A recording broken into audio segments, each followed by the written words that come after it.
Monday, the 29th of August. I'm speaking with Mr. James Shadden. Right. At the Athens Regional Library. And it's James C. Shadden? Right. What does the C stand for? Carlton. Thanks very much. Mr. Shadden, would you tell me a little bit of what you experienced during the World War II era? Well, I would like to start back at the time I was drafted in and go forward, as it is listed in my story here. My contributions to the remembrance of World War II and D-Day, in my case, the memory was not all bad, for which I am thankful. The words I am about to relate to you could be called my story, or it could be called God's plan for me as it happened. It is a story of World War II and D-Day, invasion, and of the Company D, 1st Battalion, 330th Infantry Regiment, 83rd Infantry Division. My Army career started in October 1942 in Clarke County, Georgia. In October 1942, I was assigned to the 83rd Infantry Division at Camp Atterbury, Indiana. This was during my 20th year of life. I was assigned to a machine gun squad. My best remembrance of our basic training days, which started on October the 22nd, 1942, at Camp Atterbury, was my 21st birthday. February 1943, we walked 25 miles in freezing rain and sleet to an area where we were to spend the night. When we arrived at this location, we were not allowed to build fires, to warm by, or a light to see by. When we ate our supper meal, we could not see what we were eating, but going by the taste of the food, it did not compare with anything I had ever eaten. Was this cruel and unusual punishment? No. This was to become the norm on the battlefields of France in the months to come. I remember the trip to Tennessee, summer of 1943, for extended training, and our 150-mile walk back to our new base camp, Camp Breckenridge, Kentucky, which we completed in 3 days. I remember some of 1943 when we set up our machine guns along miles of railroad because of President Roosevelt's train was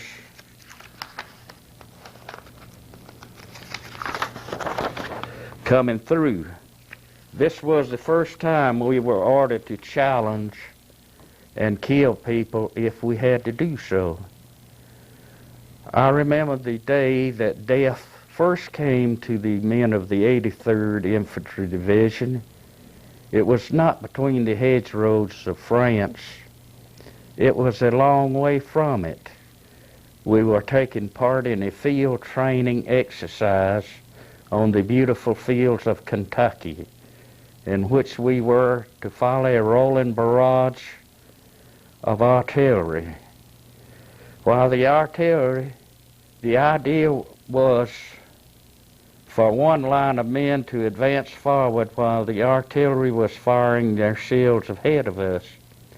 The first line would drop down, and the next line of men would pass through them and advance forward.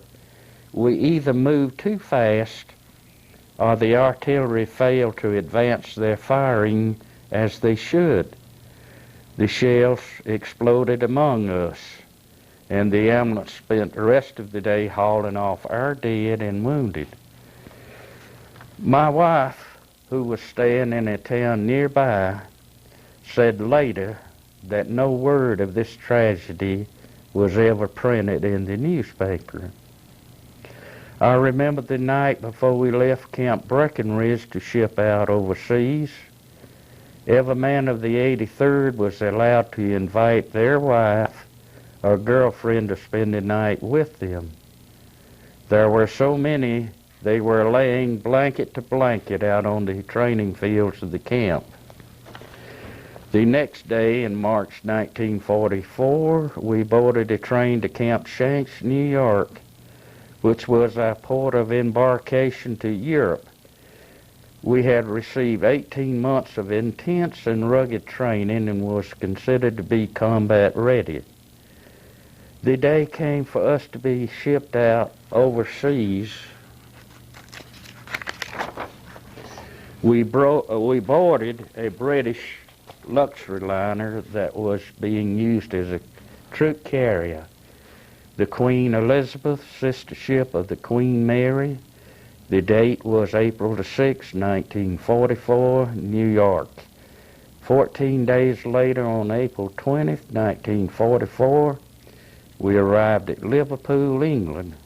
We then boarded a train which carried us to Newcastle, England, and we set up at camp at Cale Hall, a castle that was said to have been the home of King Henry VIII and Anne Boleyn.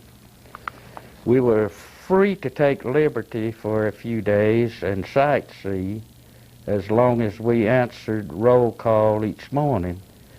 This lasted for about 2 weeks. Then we had to move again, this time to the high mountains in Wales, to a remote area and kept confined to camp. No more freedom to roam. We stayed there for about 2 weeks. It was beautiful there, marshlands and mountains. Our training session began to get rugged again. We kept our machine guns hot each day in target practice. June 5th, 1944. One day before D-Day, we loaded onto a British transport. We pulled away from the dock, went a little ways out into the English Channel, stopped dead in the water, and we were surrounded by Navy ships. I felt safe, was not afraid. Only knew a few words of a prayer, said them often, hoping I could remember more. We stayed where we were another day and night. The 83rd did not go in on the first or second wave. On June 6th, from our position, we could hear the big Navy guns firing, pounding the Omaha Beach coastline. The sky became filled with planes, the U.S. bombers, fighter planes, then came what we knew to be the paratroopers. We sat there another day and night. Morning came and we were told to get our equipment and guns ready. It was our time to go into France. They called us together for a meeting on the deck. I thought it was to be a prayer meeting. No, it was to talk about venereal disease. They gave each one of us a pocket full of condoms. The man next to me laughed and said, "If I need any more, will you lend me some of yours?" I laughed. Some of the other fellows began to tell jokes. This was to be the mood of the men in the months to come. We looked out over the water and saw the Navy LCT assault boats coming for us. Rope ladders were dropped over the sides of the ship. We began to go over the sides of the ship and dropped into the LCTs. When full, we headed to shore. The Navy man who was operating the LCT says, "I can't get you all the way in. When I dump the front end of the boat, run like the devil is after you." Now begins the part which I feel was God's plan for me. He had his hand on my shoulder all the way. The beach and land close to the beach had already been secured by those who arrived ahead of us. We relieved the 101st Airborne Paratroopers near Carentan, France. After Carentan was liberated by the paratroopers, we began to engage the enemy and drive them back. I remember thinking, this is for real. I can get killed doing this. Mama, come get your son, number 2 son. At the edge of the swamplands of Normandy, we ran out of supplies and bullets. So we went on outpost duty, just holding on to what ground we had gained, which some days was only 100 yards a day, until early dawn, July the 4th, 1944, at which time the artillery of the 83rd opened fire with such magnitude that the sky was lit up, the ground trembled, the devil was unseated from his throne in hell. We all looked in the direction of Germany and knew we were on our way. It was a clear message to Hitler that we would not be stopped. The 83rd was coming to kick the bad boys' butt. We had been told this was the direction we had to travel in order to get back home. On July the 7th, we got stalled down. The 90th Division fell behind. The Germans came in on the 83rd's flank. We set up our machine guns to cover the withdrawal of the rifle troops. When the rifle troops got clear, it was time for the machine guns to withdraw. I was the last one to pull back. When I raised to go, I felt something hit me in the arm. I knew the Germans could see me, and I remembered what I had been taught in training, that never let them capture your gun, because they might use it to kill you with.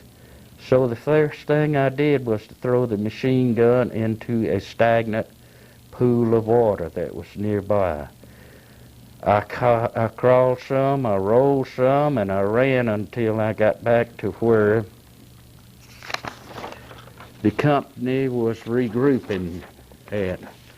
My arm was hurting, where I had been wounded, so I was sent back to the aid station.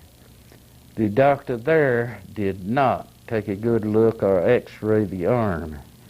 He passed it off as a rock flew up and hit me in the arm and sent me back to the company. A few days later, I could not use the arm and hand at all.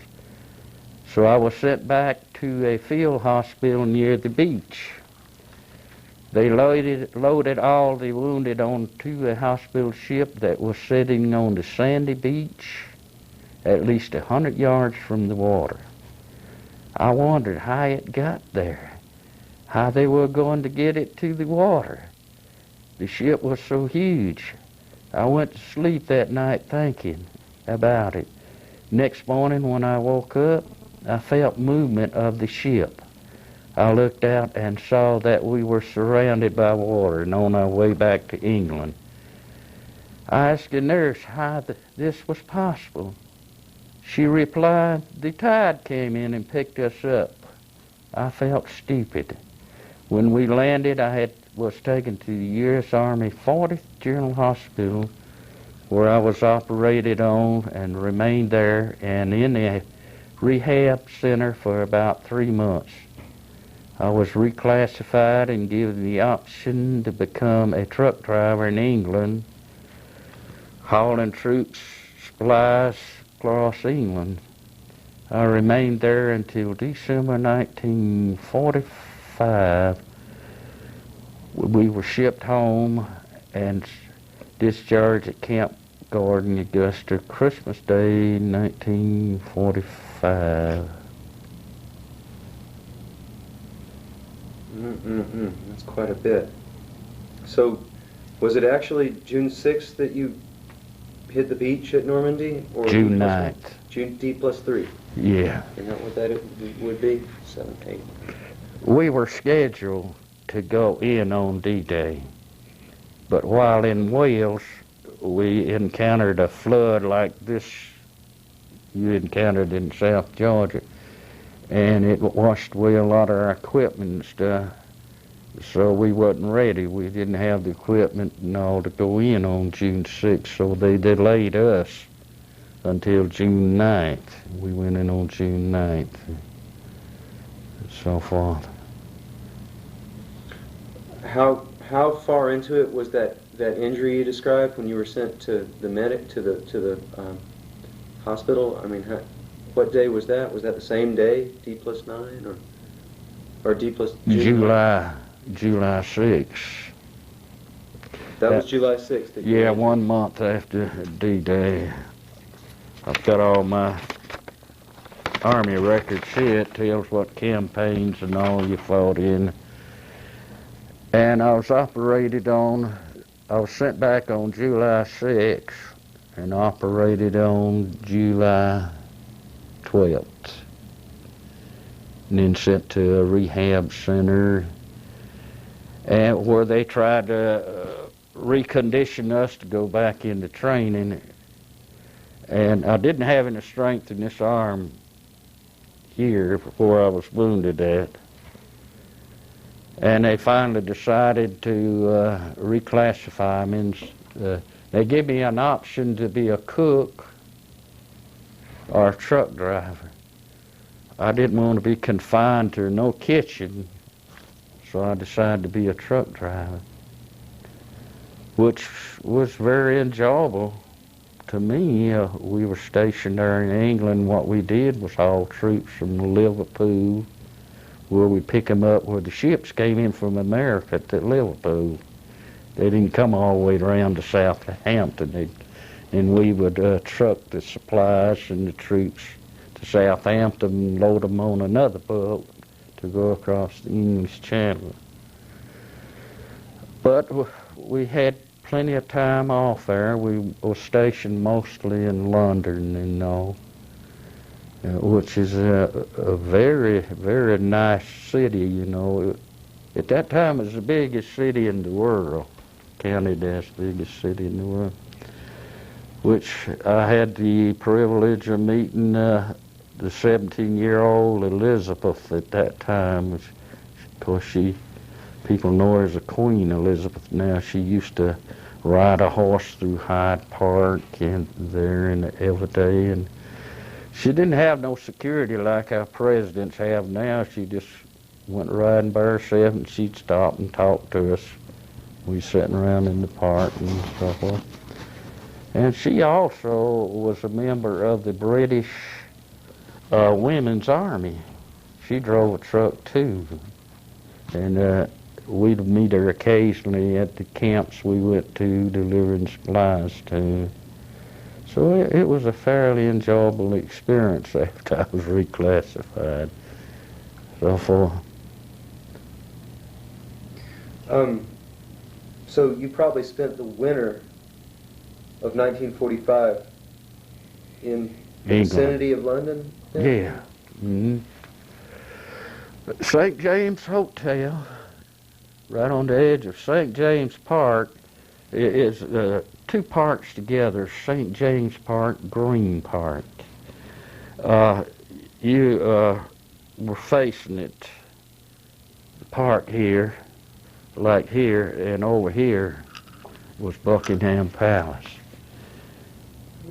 So we visited that a lot, you know, and we was able to see it every day and visit all the cultural centers in London and so forth.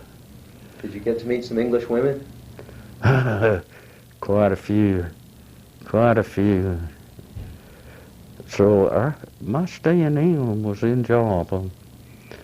I came close to, when it time for me to come home, to deciding to stay on in the Army. But I was already married, so I figured, well, I better go home. Of course, you could re-signed up and stayed in Europe.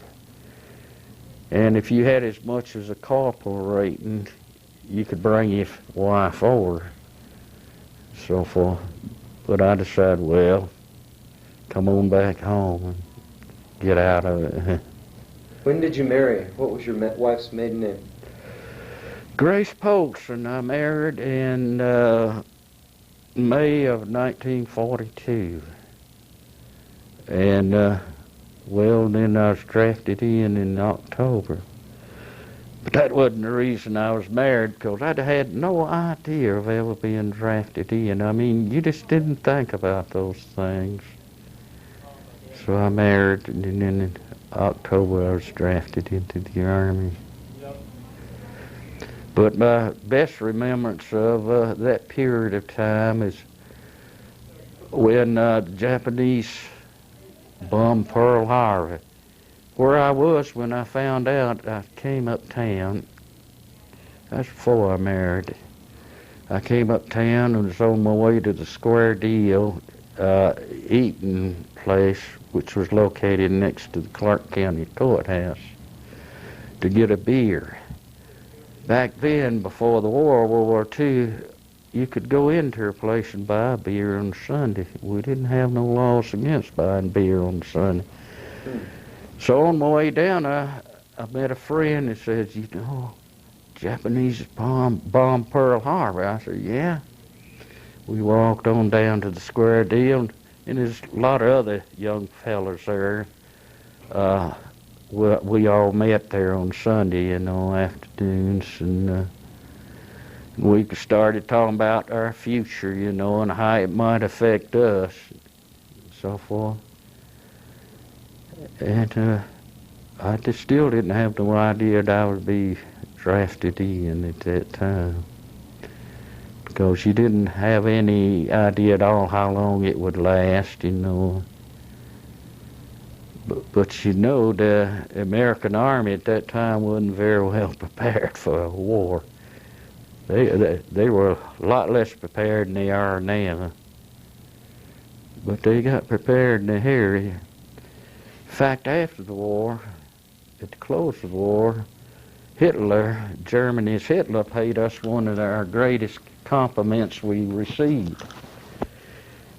He said the American soldier was the most undertrained, most underdisciplined soldier in the world, but they were the greatest fighting force the world was ever known. He said, if I had had the American soldiers on my side, I could have conquered the world. And that was a great compliment. Well, when Pearl Harbor happened, do you remember what talk was in Athens? Where did you go to join up in Athens? Was there a recruitment office in Athens in those days? I waited to be drafted. And where did you go when you were draft board was located in the Clarke County Courthouse. And when your number came, they sent you to Fort McPherson in Atlanta, Georgia. There's where you received all your preliminary examinations and everything, and where they made the decision to send you to. And the decision was to send me to the infantry, you know. Yeah, if I had volunteered, I could have named my own branch of service, but I didn't.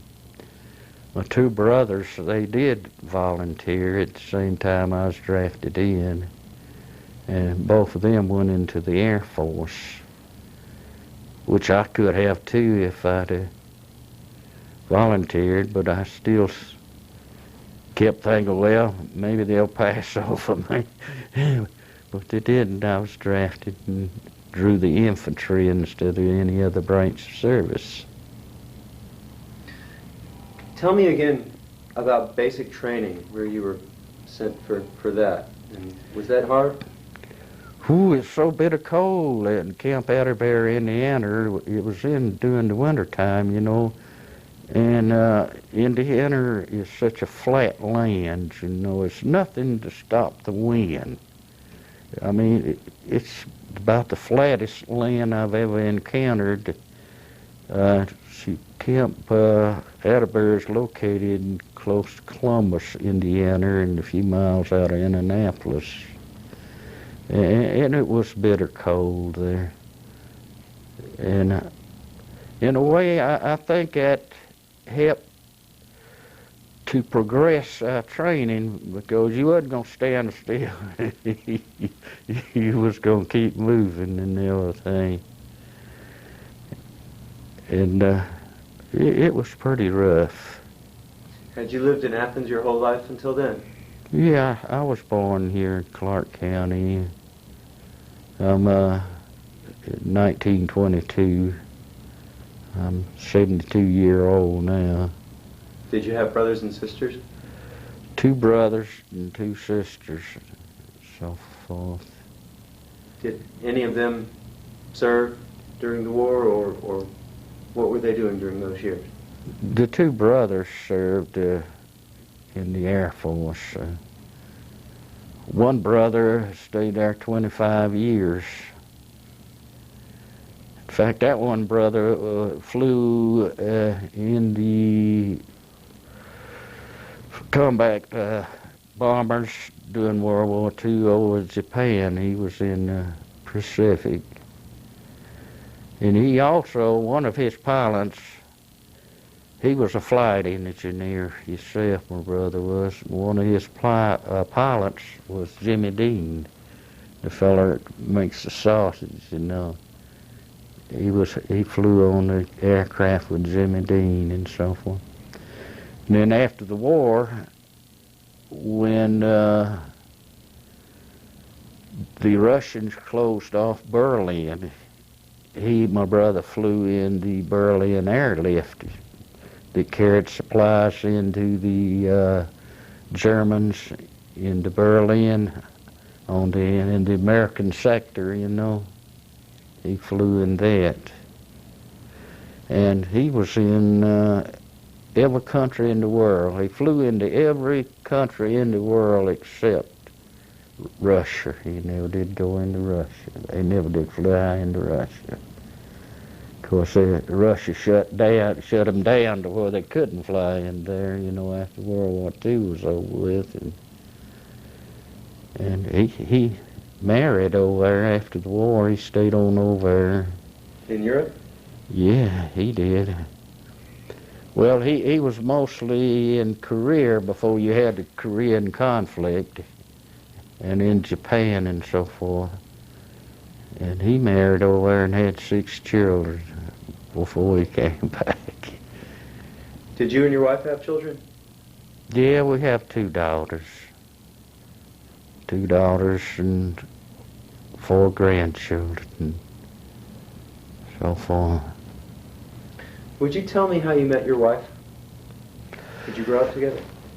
No, it was one Saturday night in 1942. I told you I married in May of 1942.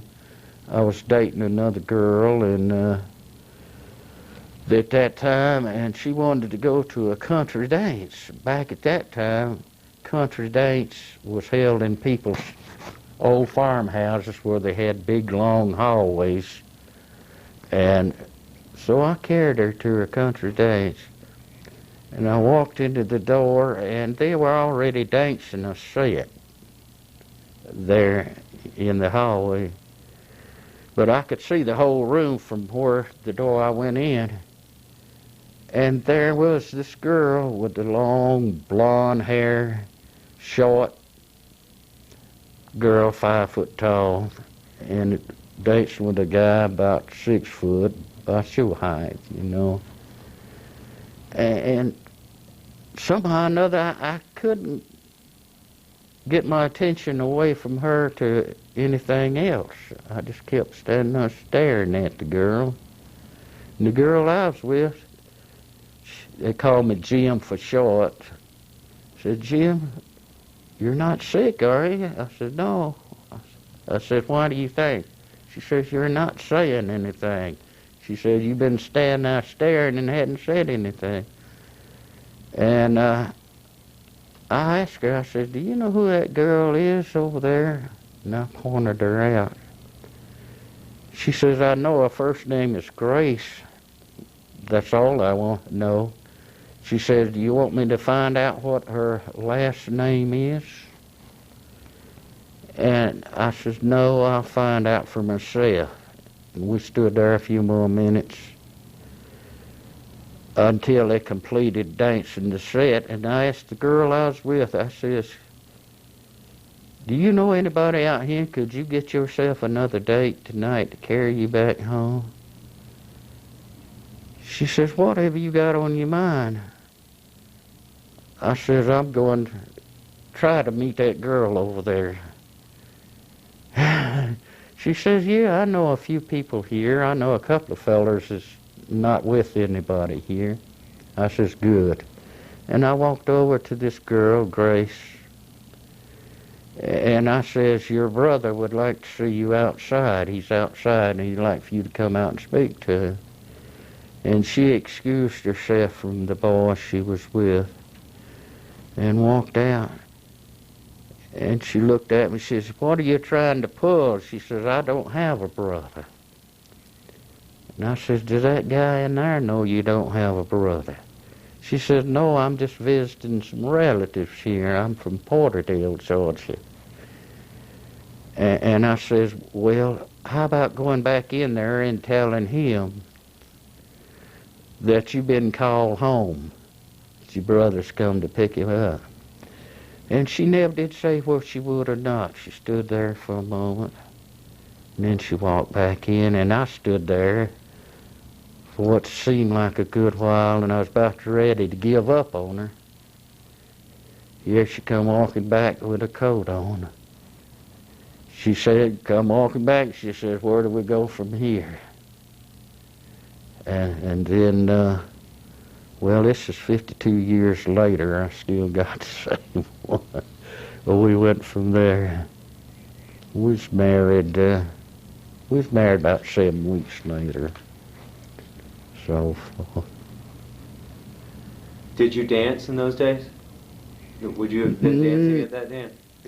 Not a great deal, you know. I wasn't what you would call an accomplished dancer, no.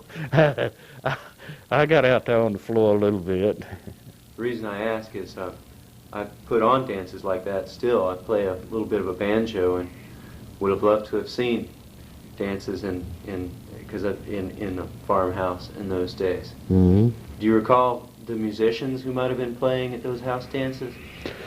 Not really, not by name.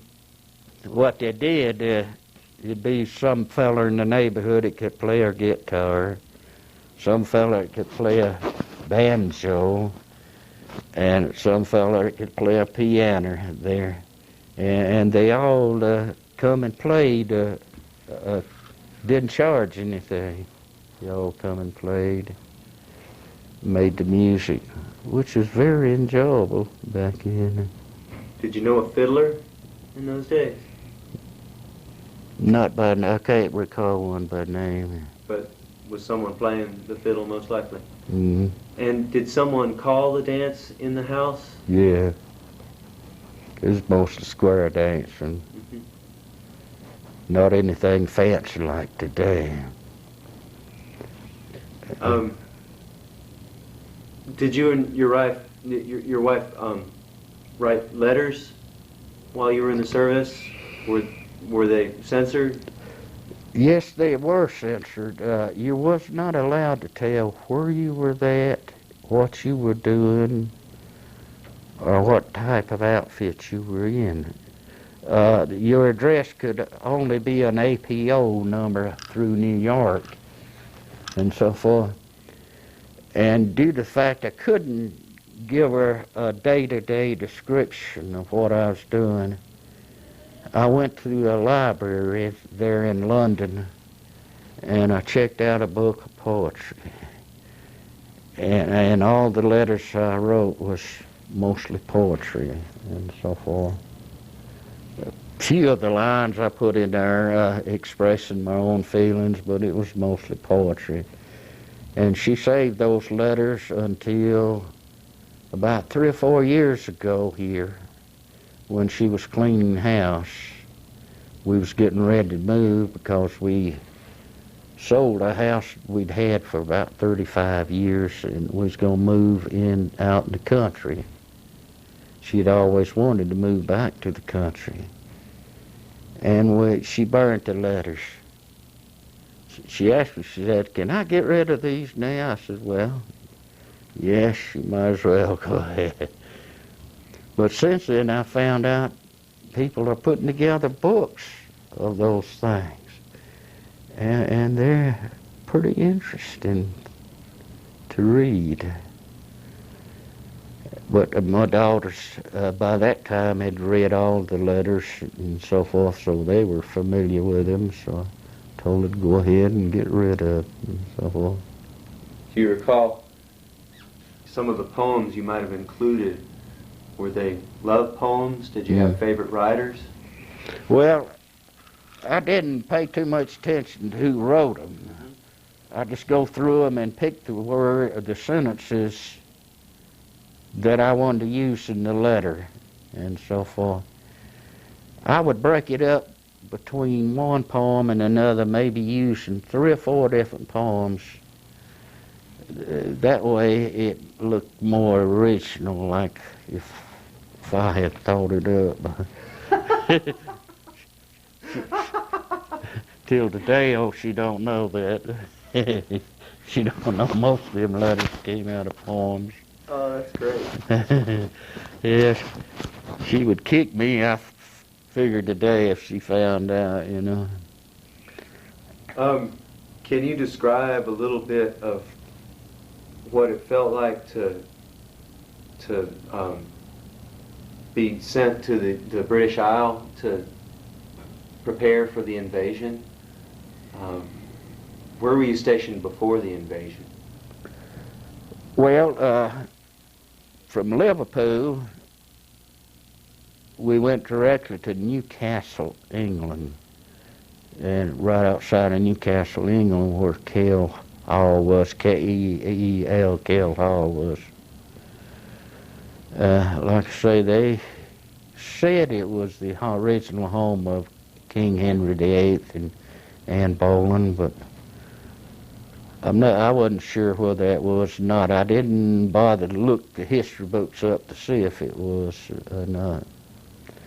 But it was a beautiful castle. In fact, England, if you ever had an opportunity to go to Europe, if you haven't already been, I would suggest you go to England. Because back in those days, what made it different from our country, there was no dirt roads. No dirt roads. There were no frame houses. Some of the homes the people lived in there were as much as 400 years old when they were still living in there. And then you had the occasion to visit all these castles and everything. I never was allowed into Buckingham Palace, naturally, but I went into some of the rest of them around the countryside there. England's a beautiful country. But into regard to any country being most like ours, it would be France. Really? France's countryside, their climate, year-round climate, and everything is about the same as ours. That's after you get out of the hedgerows. Of course, in Normandy, I was only in the Normandy campaign. It was all hedgerows and everything. Where the hedgerows were a couple of 100 yards apart from each other and so forth. I've heard those hedgerows could be pretty awful. They was, but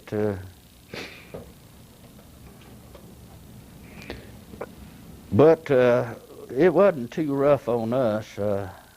We were in a heavy weapons outfit, a heavy machine gun. What we supplied is overhead fire for the rifle troops. And ordinarily, when they stopped for the night or anything, they would have to dig slit trenches, foxholes and all to protect themselves, you know. But we wouldn't. We'd use the one that they had dug the day before. And at night in the heavy weapons outfit, the chow truck, the food truck, would bring up a hot supper and everything to us. They'd bring up our bedrolls and everything. We would actually sleep in our bedrolls at night. And the way the war was conducted, the fighting stopped at nightfall, and it didn't resume till daylight next morning. And we didn't have to worry about being attacked at night because the rifle troops were protecting us. I mean, they protected us like if we was their brother or sister or mother or something other, because they knew they need us, you know, if they ever run into trouble and things, so forth. So it wasn't too bad on us. I'm interested in a few other details about what it was like to be there at that time, like the food, your rations, and what it was like to sleep there. Can you give me any idea? Well, during the daytime, when we eat lunch, we had to eat C rations, K rations, C rations, and worst part of that, on the battlefields, there's a lot of cows killed, and a lot of German soldiers killed that the Germans wasn't able to pick up. They were moving to the rear so fast. I have had to eat my lunch sitting there looking at a dead man, where he had already laid in the sun for a period of time, and the flesh was already coming off of his body.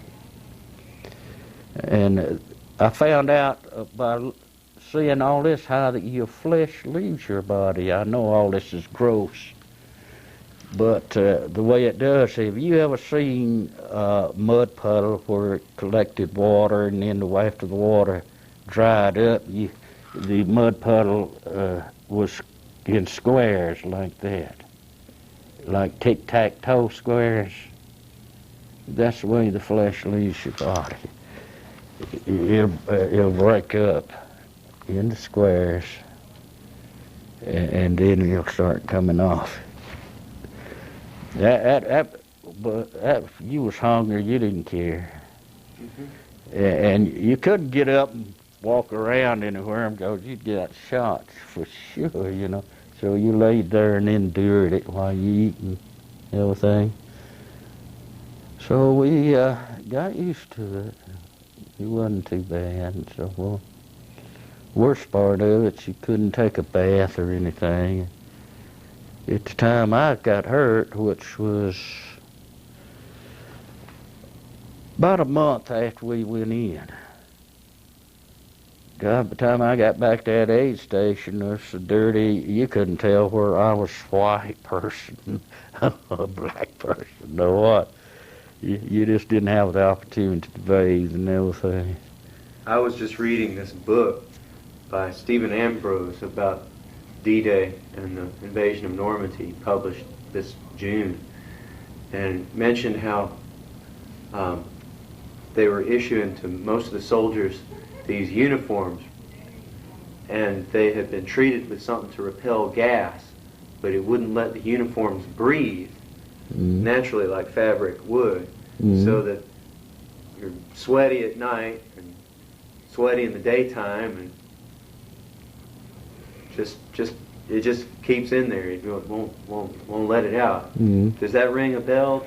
Did your uniform? We wasn't issued any special equipment. In fact, at the beachhead, after we got past the beachhead,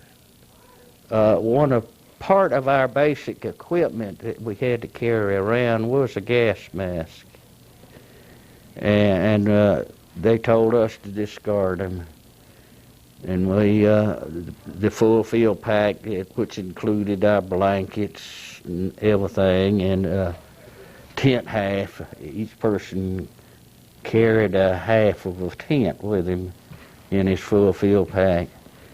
We discarded that and put it on the truck, company truck, because we were an outfit operating basically in the rear, not up front where the rifle troops were. So we got rid of all that, gas mask and everything. So we just, the only thing we kept and used daily was our ammunition belts and so forth. And we didn't have any special clothes at that time. I imagine what he is referring to is the first 2 or 3 waves that went in, because you didn't know at that time whether the Germans was going to throw gas at you or not. They would have done anything to keep you off that beach, and they did everything to keep you off that beach and so forth. And I imagine that's what he's referring to, but we came later. And we didn't go into action until after we got to Quarantine, which was a few miles in, so forth. Did you meet French natives of Quarantine? I don't. Yes, yes. No, I'm not gonna. Yeah, we had women, which I'd like to point out. France was the first women fighters that I know of in the world, frontline fighters.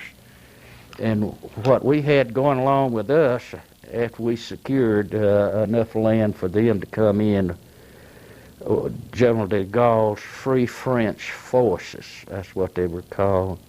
And it was women in there, they shared foxholes with us and everything. And in fact, they were just as great a fighter as a man was. They was well trained, and French women was. And sure, but ever so often you would get liberty, they'd pull you back, and then you would go to these towns to visit. But that came later. At the time I was wounded, we was just right above Quarantine, and our objective was St. Lo. Our primary objective, as General George Patton told us, he met with us in England a few days before we shipped out to go to France. And he says, your objective is to secure enough land, push the Germans back enough to where I can get my tanks in. That was our objective of the 83rd Division. And he says, after I get my tanks in, he says, you jump on board, we're going to Germany. And if they could have kept him supplied like he should have, he would have went to Germany. He was basically, General Patton was the reason the war came to a close as fast as it did. He was, in my opinion, the greatest American general in World War II. Did you ever see him again after he addressed the troops in England? Never again. I've seen General Eisenhower when I was sent back to the field hospital. He visited us there. But I didn't see Patton no more. What did you think of Eisenhower? He was a very nice feller. He was a great guy.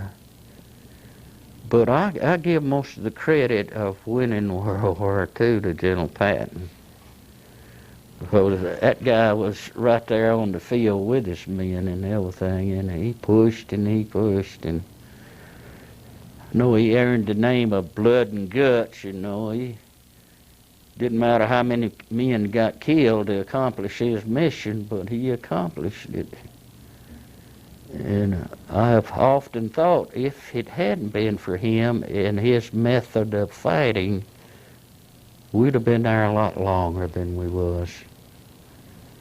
Sure would. And I met a few of the other generals when I was back in England as a truck driver. I had occasion to meet General Mark Clark. He was commanding general of the Italian forces. Of course, that was a little bit of an unpleasant meeting. It turned out to be. I was assigned as a truck driver to go to Heathrow Airport to pick up his belongings because that was at the end of the war with Germany, and all the Allied generals was meeting in London for a banquet. And they came in the day of the banquet, which was to take place that night. And this airport is about 15 miles out of London. And I went out there and picked up his supply, his equipment, clothing, and so forth. On the way back, I decided to stop and have a drink, have a beer. I did stop and got to talking to people. By the time I got started back and got into London, see, I hadn't been told that I needed to get that clothing of his in real fast. Like, I hadn't been told he was going to have a banquet that night. So I took my time getting back. And by the time I got back into London, the banquet had already started. Here he was with his travel clothes on that he'd come off the fields of Italy with. And he was going to court-martial me. And he did contact the company. See, we were a truck driving company that wasn't attached to anybody. And he did contact my commanding officer. And the commanding officer says, there's nothing we can do about it on account of his reclassification, the classification he was given. You can't court-martial, you can't touch him. And after the commander told him he's an ex-combat guy, General Clark says, well, forget it. He says, forget it. So far, we had a classification that didn't allow us to be sent home because our wounds wasn't that bad. But we were not, it stated that we were not ever to be sent within 100 miles of a combat zone either. Because you've been there already. Mm-hmm. Been injured. Well, and another thing, after the end of the rehab session, after I was wounded, sent to the rehab center, we were brought in and tested, interviewed by 3 doctors. And I had to wait on the porch. There was a whole group of us ex-combat guys that they were trying to decide where we would go back to the front lines or reclassify. I had to stand on the porch in freezing weather. I mean, it was bitter cold there in England. And for nearly 2 hours. And when I got into the room where they were at, I was still shaking, shivering, you know, I'm cold-natured. The old guys sit there and looked at me and they says, are you always this nervous? I says, no. I says, not until I took part in the war, I wasn't this nervous. So forth. And they ask you some of the most stupid questions. that you ever heard of, you know. And you get to wondering, well, these guys are, these guys are stupid or something, huh? And then they kept you in there about an hour talking to you. And then after they got through asking all these outrageous questions, they sent you back to the barrack. And it was lunchtime then, and I went to lunch. And I came back, and the sergeant that was in charge of the rehab barrack I was in the rehab center, said, "Well, Shadden, you don't have to go back to the front line." He says, "You've been reclassified." He says, "You have the option of being a truck driver or a cook." They decided not to send you back. But another thing that worked in my favor on being reclassified, first because I couldn't stop shivering from the cold, and another thing, I was already totally gray-headed. I turned gray-headed in junior high. I attended junior high here in Athens, Georgia, on Child Street School back in the 20s and early 30s. And I was I was in the 7th grade. My hair turned gray. Of course, it's something that runs in the family. So, and they knew from my record I was only 22-year-old at that time, and they seen that gray hair and me shivering. They thought you'd gone gray in the battle. Yeah, they didn't even ask me about the gray hair. They just asked me about my nerves, you know. And I told them when they asked me, I said, no, I wasn't this nervous until I came overseas and so forth. But I was reclassified and sent into the trucking company. The trucking company was an established unit, a single unit, but it was made up of Blue Star personnel, service personnel, backup units like that were called Blue Star soldiers, you know. We went in that company, it's about 60 of us, and replaced those guys. We replaced those guys, and they were sent off to be trained for war duty and so forth. Can you describe for me what it must have felt like where you were when the victory in Europe was announced, VE Day? Yes, sir. I was coming back off of the trip, and the direction I had to come into London from my trip, I had to bring my truck right through Piccadilly Square. Piccadilly Square was within a couple of blocks from where we was billeted at the St. James Hotel. And they had already started celebrating. They just went wild, you know. And bless goodness, I tried to bring my truck through that group, which I couldn't go around. I had to come through them to get to my motor pool. They turned that truck over. They turned my truck over. Celebrate, which was all right. Heck, I didn't mind. I was in the celebrating mood too. And they turned them trucks over coming through that Piccadilly Square. But we had to stay on a few months after that. In fact, we thought after the VE Day we was going to get sent to Pacific, which we would have if the war hadn't ended over there.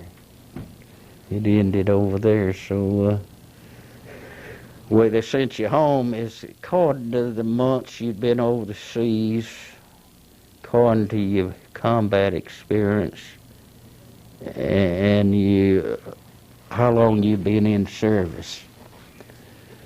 They how they sent you home. They raised a point system according to all of that. And when you reached your number of points, then you were shipped out. And I was discharged on Christmas Day. I got home about dark. My family wasn't expecting me because I hadn't let them know. I hadn't let them know that I was coming home. In fact, I wasn't sure I was going to make it that day. On your physical exam before they discharged you, see, I had a perforated drum that was busted. Eardrum. Yeah. I had that. That's awful pain. Yeah, because shells, mortar shells, hitting too close to me in the field, it perforated that. And when I got to Camp Gordon down there, and they gave me a physical, they says, if you want to check into a hospital and get an extensive physical, they said, we may be able to put you out on disability, which will give you money. They said, I told them no, I wanted to go home. And in fact, we didn't eat the noon meal at all. I said, no. He said, you want to go eat dinner and come back after dinner and be discharged? I said, no, I want to go home now. And heck, they carried us over to Augusta. Still had to stay there most of the afternoon before we caught a bus out. And it's right at dark, Christmas Day, 45. I walked up on the front porch, knocked on the door, and here comes my dad, and they hadn't seen me in, it's 22 months. They hadn't seen me. That was quite a welcome. Quite a welcome. But I think if I had my time to go over with it, I would have stayed in the Army. So forth. Because I was just one of a few, I reckon, it was able to adapt to Army life and so forth. But I didn't stay in it.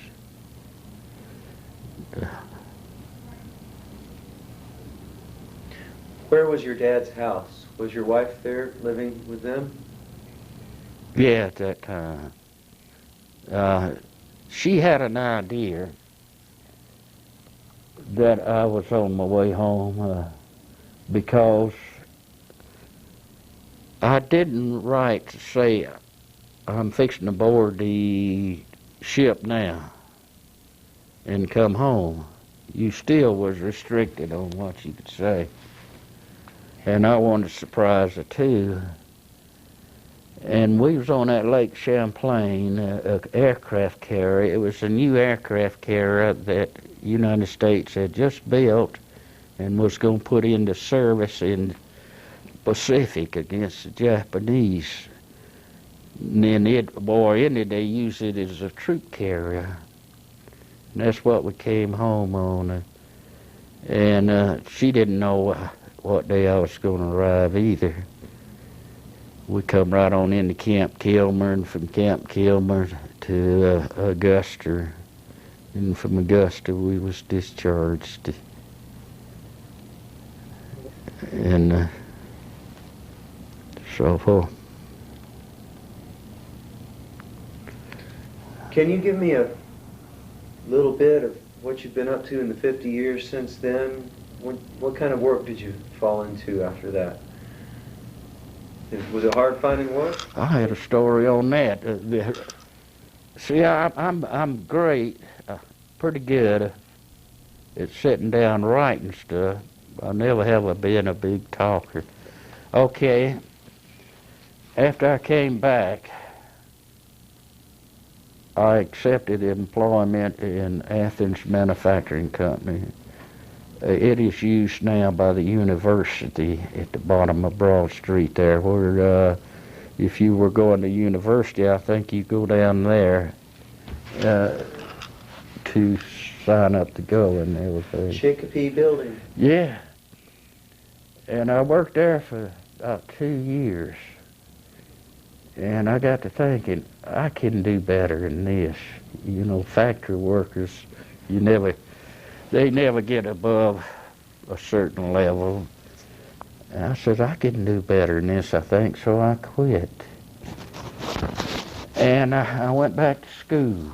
I had quit school in 10th grade, and I went back to school under the GI Bill, which they gave us 4 years of school.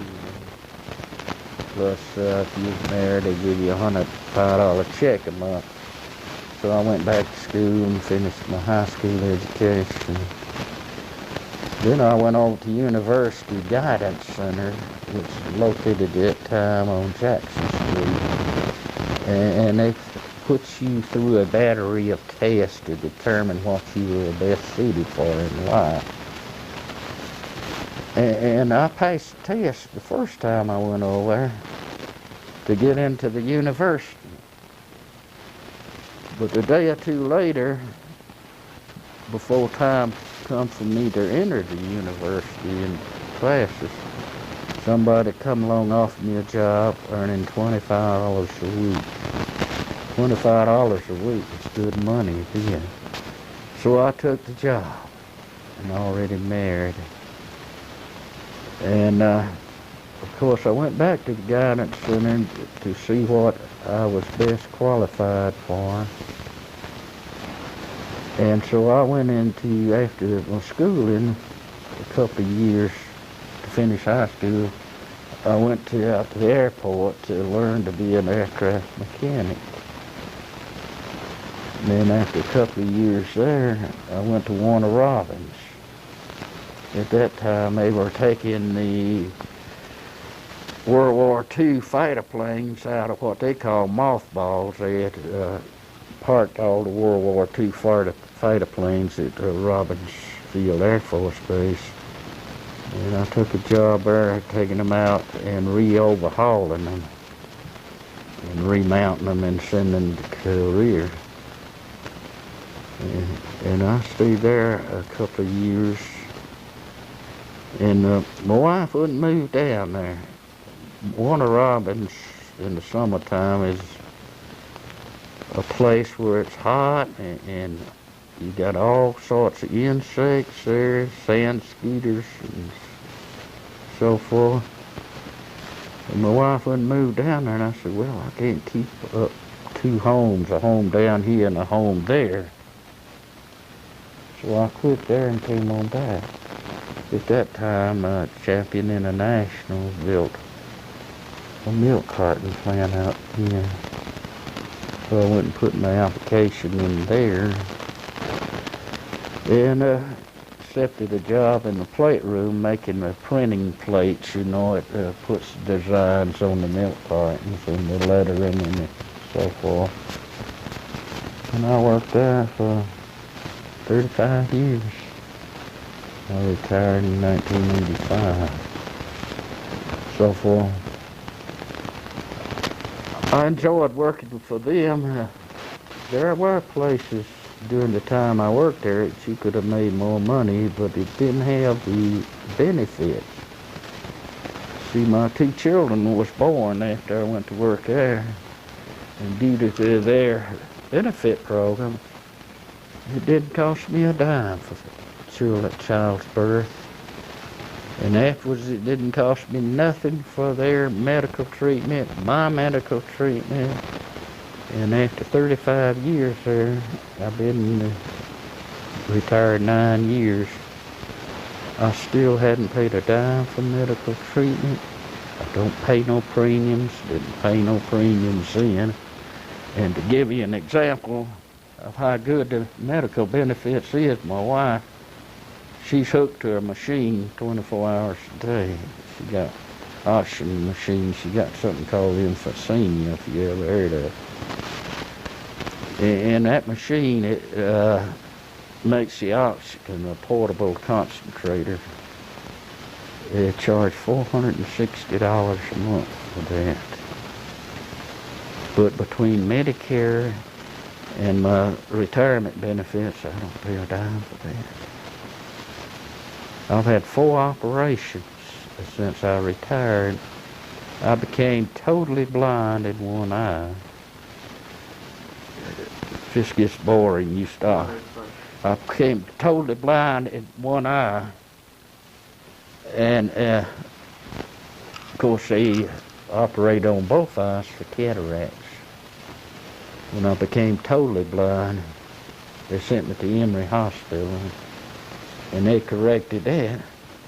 And later on, I became totally deaf in both ears. If you had shot off a shotgun in this room here, if I set my back to you, and not knowing that you had shot off a shotgun, I would have never known that you did. I had a total loss of hearing. So Dr. Sheffield, a local doctor, operated on both ears and corrected that. So today I can see, I reckon, probably as good as you can, and probably hear as good as you can. And the point I'm trying to make, I still ain't paid a dime. Medical benefits. Didn't pay nothing. I went to Emory. That was expensive as heck. Operations at Emory, you know. But walked away from it, and no payments whatsoever. I've got a question for you. When you were thinking about GI Bill and at that office on Jackson Street, and you got that job offer for $25 a week, what was that job? Was that Warner Robins, or was that somewhere in Athens? It was in Warner Robins. So, Mm-hmm. that's what I wanted to ask. I just came. In fact, the highest wage attained at that time, people were still working for $16, $18 a week, and $25 was a little better than that. And I went to work for Warner Robins at 25 and got raised to 28. And that Warner Robins is skilled labor too. Today you could command much higher price, but then that was a high price. Then so I took the job down there. And then when I left there, I was making $28, what amounted to $28 a week. And at Champion International Dairy Pack, they started everybody off at $1 an hour.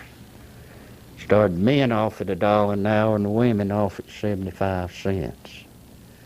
Because back then, the minimum wage wasn't about 50 cents.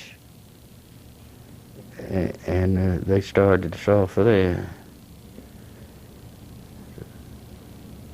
So I stayed with them. But at the time I married, back in 42, talking about wages and cost of living, in 1942, when I married, I was earning $12.50 a week. My wife didn't have to seek a job. $12.50 a week was enough money to live off, for a couple to live off here. In fact, we paid our room rent, bought a $5 worth of groceries a week. You'd have to get somebody to deliver it for you if you didn't have a car. You couldn't carry it home. It was a week's groceries.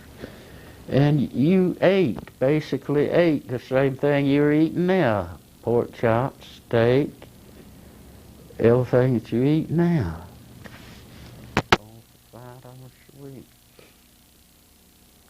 You've been in Athens a long time. Can you tell me some more of the things that used to be around here that aren't here anymore? Can you describe some of the way the place has changed? Basically, yeah. they sort of, the town was more wide open before World War II, you know. They had more recreation, more dances and everything, honky-tonks and everything. But after World War II come in and they opened up the Navy School here, they cleaned all that up, you know. And back in, you've heard in recent years a controversy over where to sell liquor locally or so forth. But they sold it then. If you wanted what's called government whiskey then, you could go to any restaurant. You went to the kitchen, you could go in and sit down, or you could go in any hotel, tell the bellhop you wanted whiskey and so forth, or anything else. You just tell the bellhop and so forth. Athens was really a wide open town then. Yeah. It was, now, to me, now it's more like a town that take the sidewalks in it. Of course, I don't get around now to know what's going on downtown, but I think they've blown it wide open again. Mm-hmm. Only in the sense that that's what's seems to me to be keeping downtown alive. Let me take you back to the years you were in the Army and to that service overseas. Did you hear much of the radio? No, we didn't have a radio at all. There wasn't any television at that time, so we didn't hear any radios. Didn't have any in the barracks or anything. In fact, we didn't know what was going on at all. Mm-hmm. We didn't know. What'd you think of Roosevelt at the time? What I think of him? Yeah. About back then. God created three great men, and this is my personal opinion. Jesus Christ, John L. Lewis, which was head of the Union of Miners, and Franklin Roosevelt. They're the three greatest men of my time. They did more for the working people than any other person ever did. And to me, they were the three greatest men of my time. How did John L. Lewis affect your life? Well, his work with the miners, and by helping him, brought about changes to everybody, you know, all the working people. For example, you've probably never been a union man. You probably never worked under a union. But say most of the plants in town don't have a union. But if you have a few plants that does have a union, it makes a difference in the plants where they don't have a union. Because the plants that don't have them, they'll upscale their benefit programs and their wages and all to get the employees. They see they're in competitive with the employment labor pool, and they have to upscale to get the employees. So that is an example how he made a change, you know. When the people saw his success with the miners, then they all started organizing around the country, you know. Let me take you back to Europe and that campaign. Do you recall how pretty much 50 years ago from last week, when Paris was liberated, do you remember, let's see, you had probably been sent back to England? Yeah, I was wounded and sent back before we got to St. Lo. And St. Lo was a good bit of distance from Paris and all. And I don't even recall I do recall, I think, somebody telling us that Paris, the Allies had taken Paris, but sort of vaguely remember because we didn't have no radios, and we didn't go out and buy newspapers and so forth. I don't ever remember having newspapers on newsstands and on corners like they have here. Not in England, they didn't. In fact, England's culture at that time was so much different from ours that I didn't really know, I don't think, when it fell. Didn't know. Can you tell me about St. Lo? Well, that was the turning point in the war. St. Lo was after you took St. Lo. Then you just spread it. The Allied army was spread out everywhere. You know, like our army was sent down to the into Brittany, south of France. You know, in that direction. And that was the turning point in the war after they took St. Lo. Till you got to St. Lo, you were sort of following a corridor, you know, going up a corridor. And then after St. Lo, the countryside just stretched out in different directions. That was the turning point in the war. Had you seen the town before you were shipped back over to England? I didn't see St. Lo. Carentan was the only town I seen. It was liberated by the 101st Airborne before we got there. And that's where we took over at Carentan. What did the town look like when you were operating out of there? The buildings were pretty well messed up with bombs and artillery and so forth. Most of the building was damaged and so forth. And it wasn't too much to see there, not that you wanted to see at that point. Yeah, France. At that time, Carentan fell. See, Patton hadn't got his army in, his tanks in. So it was pretty well destroyed, you know. After Patton got his tanks in, he moved much faster, and the Germans didn't have time to destroy the town, you know.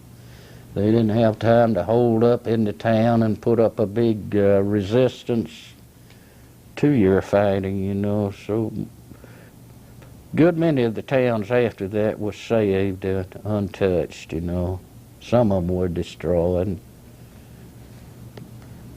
But, well, St. Lo wasn't destroyed like wasn't destroyed like Carentan was when they first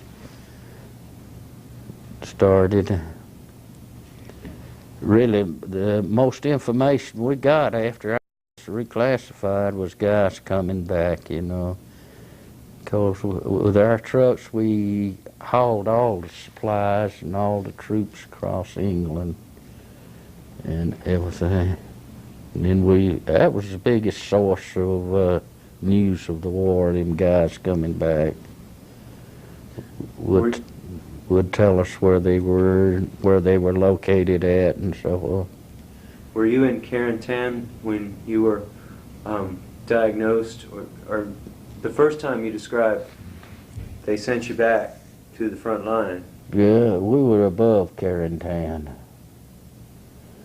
And in my story, I state that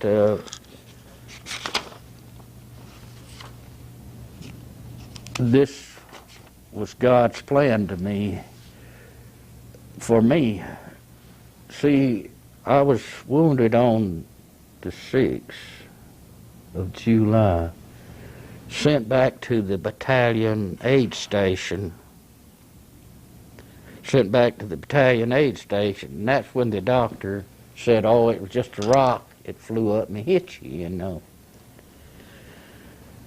And I was sent back, and like I described in my story, the Germans counterattacked us and got in around behind us. And that aid station that I had been to the day before, the Germans completely destroyed that aid station. They killed the nurses, they killed the doctors, they killed the patients. So somehow or another, I feel like that was God's plan to me, for me not to stay there that night, for me to go back. And I really believe this because about a week before I was wounded, at night when I lay sleeping, I had a dream that I was going to be wounded where the wounds is going to happen to me, where I was going to be wounded at, and what was going to happen to me after I was wounded. In the dream, I could see that ship that carried me out from France back to England. And so that makes me really believe in spiritual things and happening, you know, because it happened just like I dreamed it. And I think that's one thing that kept me from being so frightened after I was wounded, because in the dream I knew, in the dream I was going to be on this hospital ship going back to England. Was there anything that you were frightened of? Oh, yeah, you were frightened all the time. On the front line duty, you pray a while, you cuss a while, and everything, according to what the situation is right at the time. No, just like I said in my statement, I only remember a few words of a prayer, and I said them over and over again. But they helped. I've seen guys laying close to me get killed, and I lay there and it didn't touch me. Do you remember that prayer now? I remember the words, yea, though I walk through the valley of the shadow of death, I shall fear no evil, for thou art with me always. And we had an incident there where we, a lull in the battle, where we were sitting talking, and this one guy spoke up and says he didn't believe in Jesus Christ. He didn't believe there was such a person in Jesus Christ and everything. He had no religious beliefs at all. A few hours later, the Germans counterattacked against us,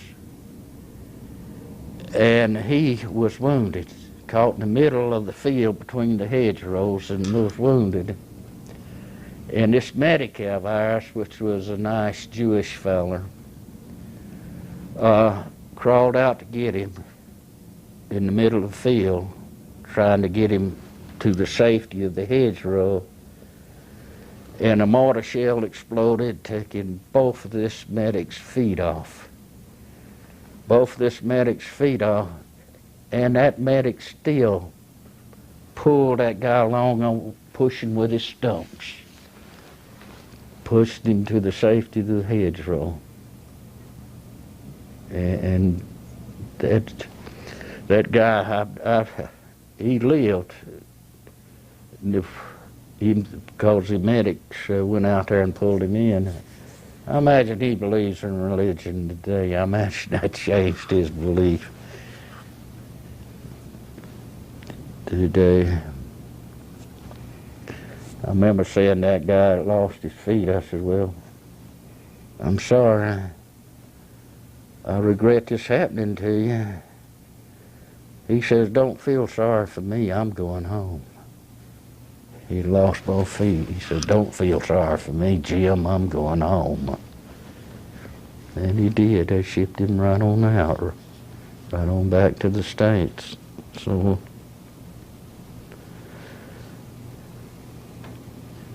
if I can take you even further back to the Depression years in the 20s and 30s, wondering what your father and mother did in those days, and if you particularly felt the pinch, either then or later?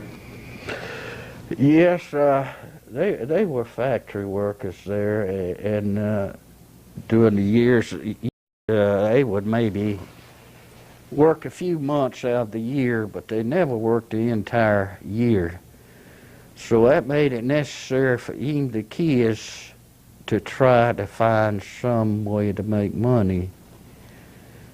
So when I was 10-year-old, I was selling banner hurls on the street, Athens banner hurl, and carrying a banner hurl route. And at the age of 10, I was able to buy all my own clothes and shoes and so forth. Of course, the parents still provided me with food, shelter, but I was able to buy all my clothes, which relieved them of the burden to do it. So, and I carried that banner hurl route until age 14. And back then, there were no electric refrigerators as we know it now. They had ice deliveries door to door, you know, putting in wood box, chunk of ice. So I went to work on an ice truck, and 14, 15, 16, in the summertime, I would work delivering ice there. But prior to that, before I went to work the ice truck, in addition to selling newspapers, which you would go after school, pick up your newspapers, sell them, I also had a second job at the movie house. The movie houses then had marquees that extended out over and lettering on you telling what was the movie was that day and who was playing in it. And 3 nights out of the week, I'd work putting the lettering up. This was still when I was 14-year-old. Which theater was that? I went to work at the Palace Theater, which was different from the Palace that they shut down before they built the parking lot, you know. Oh, I thought, where was the Palace you worked at? They had a different entrance to it. The entrance to it was right in the middle of that block on College Avenue.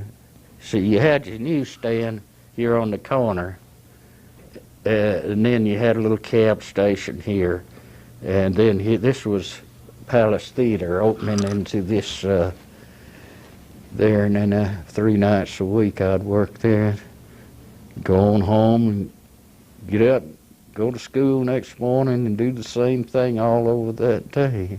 Where was your school?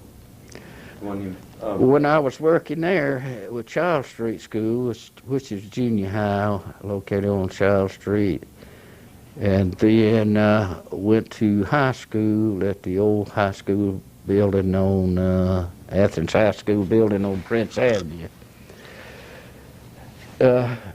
right next to the Coca-Cola Company where it's located at.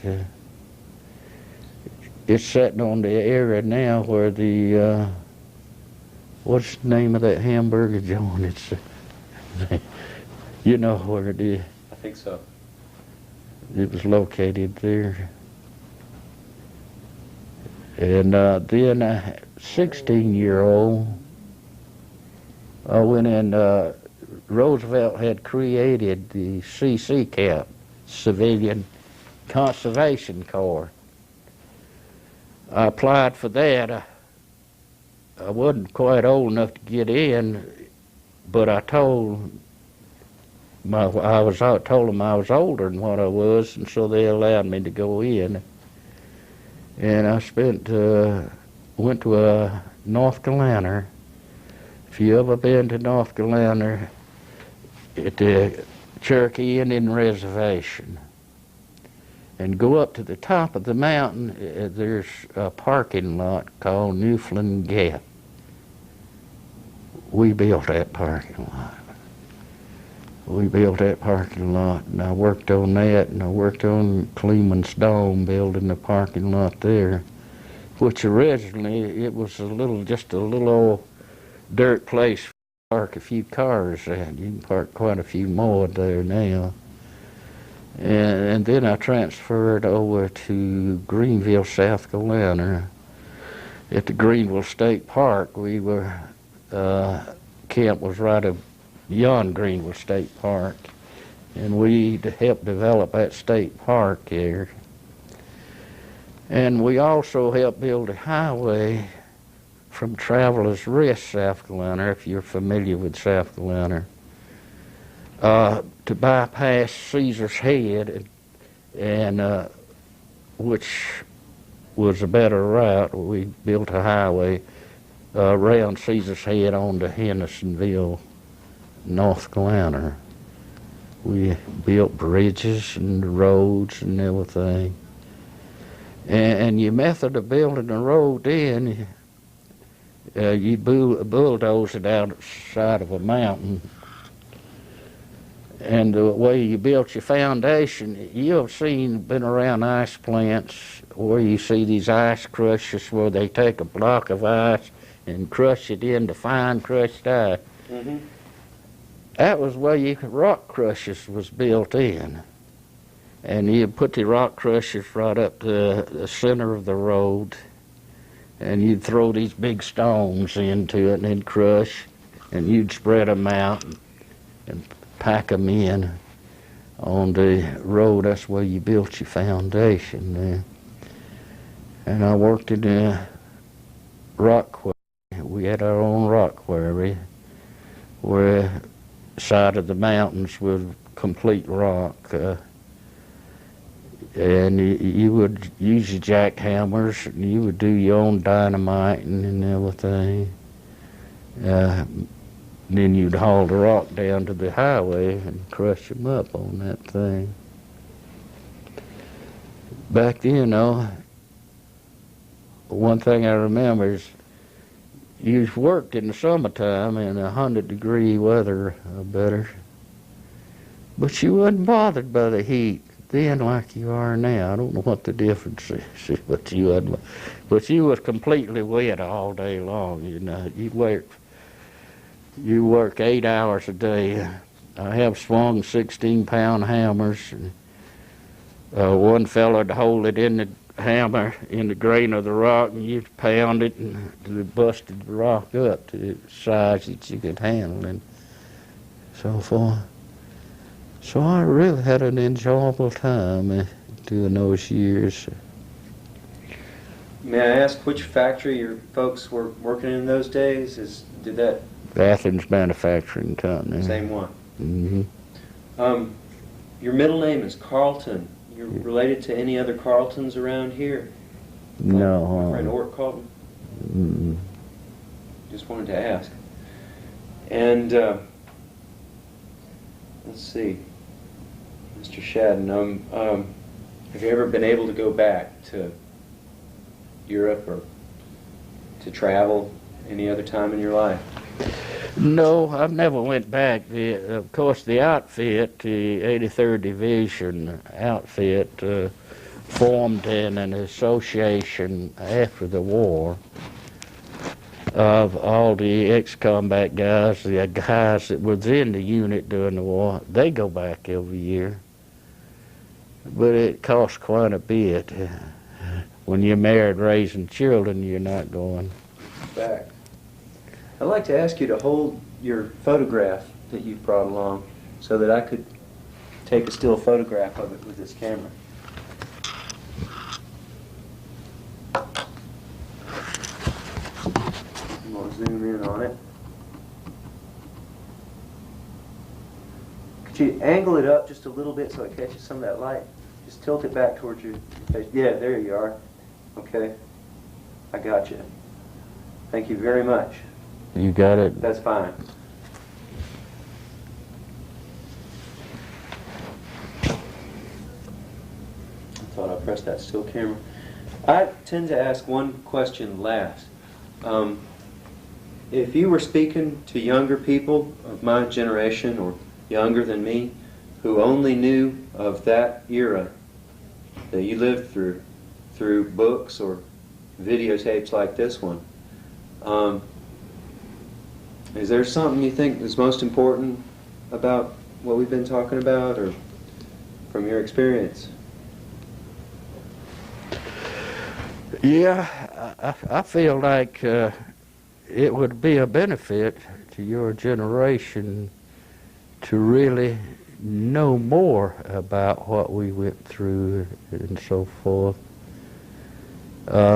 My greatest fear today, if we were to have another depression, in regards to the depression, the younger people wouldn't really know how to handle themselves and so forth, like we were able to back then.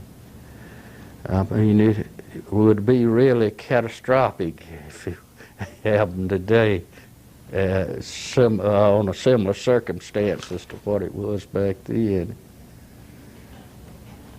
And what I admired about the people that I was with during the war, the guys I was with, no one asked the question, why am I here? No one said, why am I here? I never heard anybody, none of the fellas say, I wished I could go home. They probably wished they could go home, but they kept it to themselves, you know. To me, it seems like to me the people, the men back in were more dedicated than the ones are today.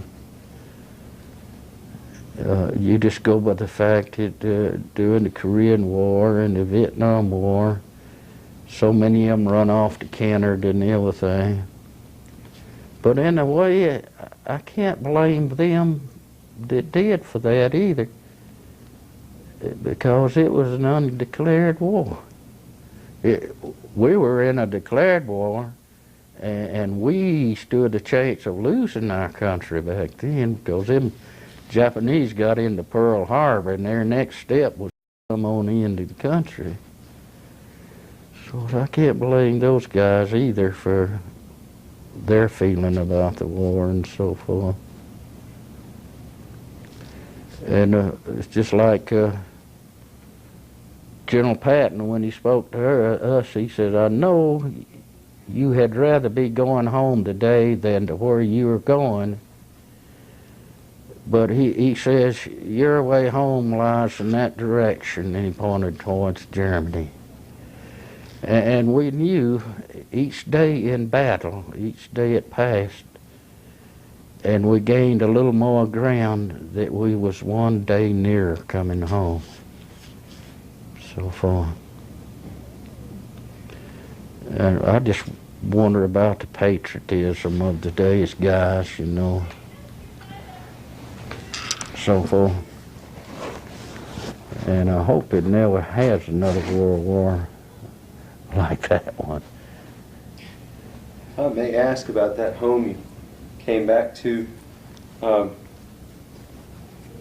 Where was your folks' house that you returned to in December of '45? Where did they live? And at that spot in Athens? In East Athens. In East Athens? Yeah. Was there room for a garden there? Did they raise some Yeah, vegetables? my daddy raised all our food there. It was in a subdivision like you see today, but we lived on the end house, he did, and you had all the land, a good bit of land from there to the end of the road. And he raised all our food, he raised all our meat, raised hogs every year, and so forth. In fact, we were lucky during the Depression years, we had a little more than some of the families in the neighborhood did. And when we had extra food to eat that we had raised, Daddy would invite other families in to eat with us, families in the neighborhood that didn't have food. He would invite them to come to eat with us and so forth. And that's one way people survived then. Even if you got out of food, or your family got out of food today, if that feller next door family had food, They did invite you over to eat. It was, people were neighbors then.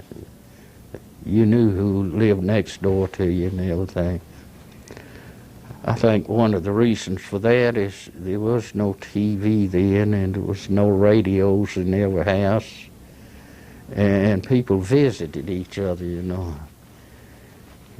In the end of the day or on the weekends, you'd see neighbors sitting around on other people's front porch in their bare feet and spending time with each other. So all in all, I figure, I look back on it today and realizing the homeless situation we got today and the hungry people today, that was the best of times back then. Even though some nights you went to bed hungry and you still didn't worry about it. It wasn't like it is now. So you had no crime rate back then. You didn't have no kids getting into trouble and everything. In fact, when I was selling newspaper, I had occasion to sell newspaper in the jailhouses. They would let me in to sell newspaper to anybody had a nickel to buy a paper with. And it was hard. Wasn't hardly ever over 4 or 5 people in that jailhouse at any time. The jails wasn't full and nothing. And also back then, you could stand on any street corner in this town in the middle of the night in any neighborhood. You had no fear of being molested or anything. Had no fear. People just didn't, you didn't have the crime rate like you do now. If you were a woman, you could have walked in the street any time during the night and in any neighborhood, and you wouldn't have been bothered. Sure wouldn't. So back then, that's one reason I say back then was the best of times. Well, I'm particularly grateful for your time and that you've been speaking with me this morning. Thank you for telling me what you went through back then. For doing that.